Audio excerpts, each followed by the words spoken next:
સાબુદાણા ખીચડી છે, સાબુદાણાના વડા છે, ફરાળી સમોસા છે, ફૂલવડી, ભાકરવડી, કેળા વેફર, બટેકા વેફર, સાબુદાણાની વેફર, ફરાળી ખાખરા છે, ફરાળી આપણે ઓલી ભાખરી છે.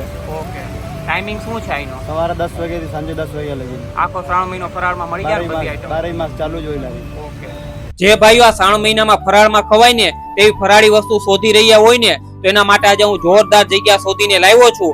આપણે આજે આવી ગયા હતા ભૈરવનાથ ફરાળીમાં, જ્યાં બંસીભાઈ છેલ્લા 10 વર્ષથી આ એક જ જગ્યા પર લારી ચલાવે છે, જ્યાં તમને ફરાળમાં ખવાય ને તેવી વસ્તુ મળી જશે, જેવી કે ફરાળી સાબુદાણાની ખીચડી, ફરાળી સમોસા, ફરાળી કેળાની વેફર, ફરાળી આલુ વેફર, ફરાળી સાબુદાણાની વેફર જેવી તમામ વેરાયટી મળી જશે અને તમને ઓર્ડર મુજબ બનાવી પણ આપે છે. આપણે એની સાબુદાણાની ખીચડીનો ટેસ્ટ કર્યો તો મિત્રો, જે ટેસ્ટમાં 1 નંબર હતી. તો મારા ભાઈઓ, તમે આ શ્રાવણ મહિનામાં સારું ફરાળી વસ્તુ ખાવા માંગતા હોય ને તો આ જગ્યાની વિઝિટ કરવા જેવી છે, જેનું એડ્રેસ વિડીયોમાં આપી દઉં છું. તો ચોક્કસ ત્યાં